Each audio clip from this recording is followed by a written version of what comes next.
Chief justice of Pakistan اور speaker سے لے کر صدر مملکت اور وزیر اعظم یا کوئی بھی ہو، آئین نے اس کی جو حد مقرر کی اسی حد میں سب کو رہنا چاہیے، اسی سے پاکستان کا بھلا ہوگا۔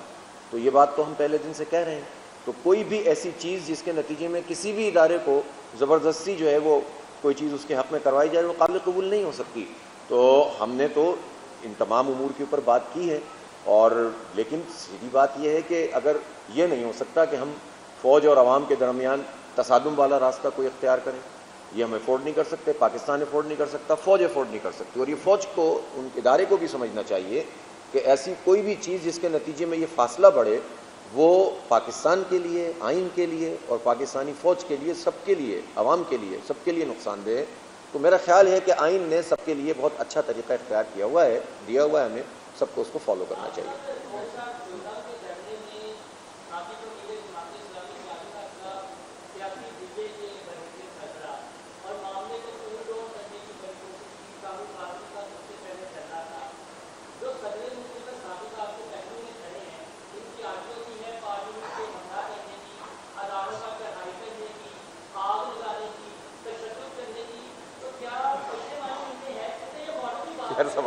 شبانی ان کی ہوگی، سوال مجھ سے کر رہے ہیں۔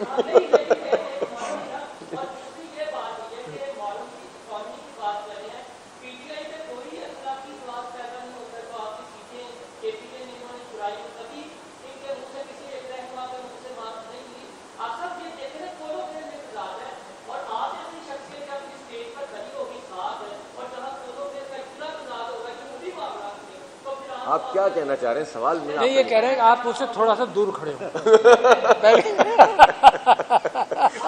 کیونکہ آپ نے غصے کا اظہار کر رہے ہیں، آپ سوال نہیں کر رہے۔ جی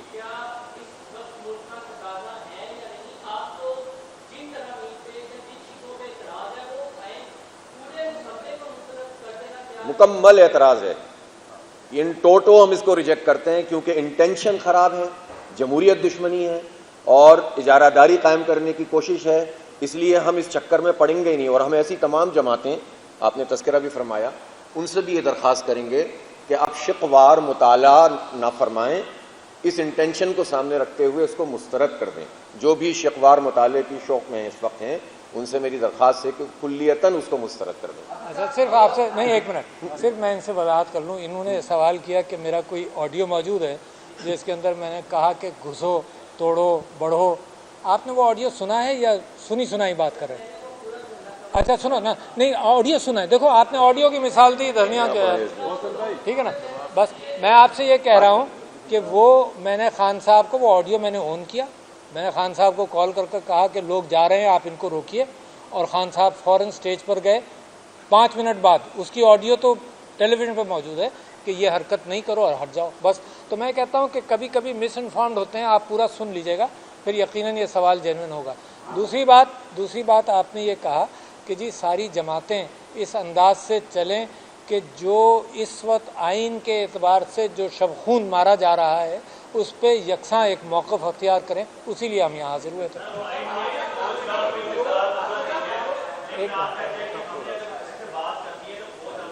آپ کنٹرول کریں،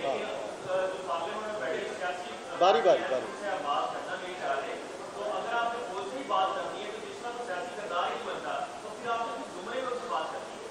قبضہ کس کا ہے؟ میرا سوال ہے قبضہ کس کا ہے فیصلوں پر، اور میرا جواب یہ ہے کہ جس کا قبضہ ہوگا اس سے بات ضرور کرنا چاہیے، نہ کرے۔ میرا تو ملک ہے نا، میرا تو گھر ہے، میرے گھر پر جو قبضہ کر لے گا میں اس سے بات نہیں کروں گا، یہ کہوں گا کہ جی فلانے سے بات کرنی ہے۔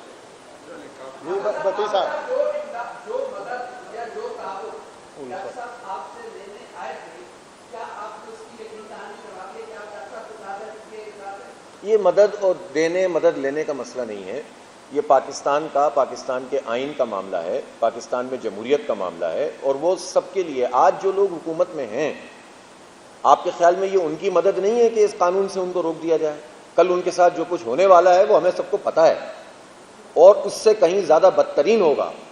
اس لیے یہ جو معاملہ ہوتا ہے یہ سب کے لیے ہوتا ہے۔ ہوتا یہ ہے کہ جب اقتدار میں لوگ آتے ہیں تو پھر وہ اور طرح سے سوچتے ہیں، جب اپوزیشن میں آتے ہیں تو اور طرح سے سوچتے ہیں۔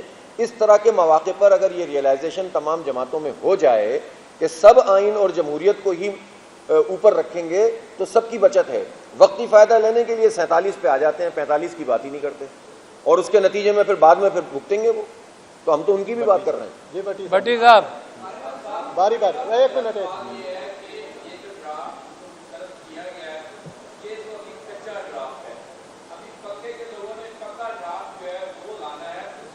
یہ کیا کچا پکا کیوں کیا ہوا ہے آپ نے بھائی؟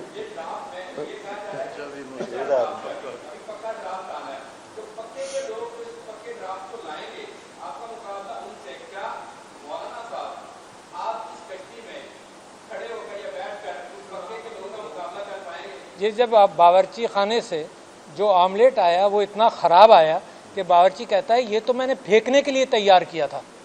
تو یہ کچا اور پکا کی بات نہیں ہے, یہ وہ آملیٹ تھا جو کھلایا جانا تھا اگر نمبر پورے ہو جاتے. جی حنیف صاحب آپ سوچیں کہ ہاضمہ اگر خراب ہو جاتا پھر. سیکنڈ لاسٹ پھر عدنان صاحب.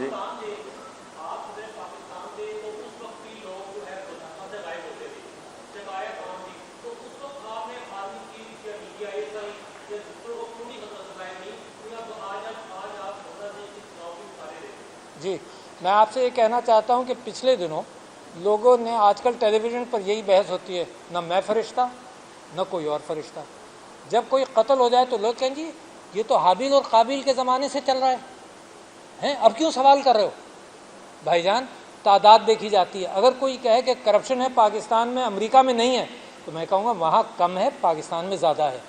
تو لہٰذا اگر آپ کو یہ پتہ ہے کہ ہمارے زمانے میں بھی مسنگ پرسنز ہو رہے تھے, تو اس کے حوالے سے ڈاکٹر شیریں مزاری نے بڑی محنت کی اور ہم نے اس بات کی کوشش کی.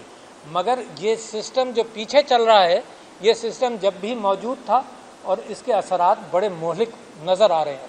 عدنان شیخ صاحب آخری سوال. آخری